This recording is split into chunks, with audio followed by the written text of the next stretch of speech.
मा कर्म जन्म कथनी करता विचारू, आ सृष्टिમાં तुझ વિના નથી કોઈ મારું। કોને કહું કઠણ યોગ તણો બળાપો,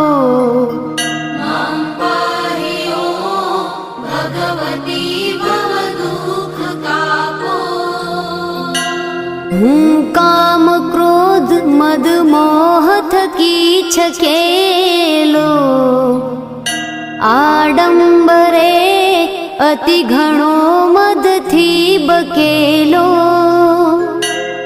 દોષો થકી દૂષિત ના કરી માફ પાપો,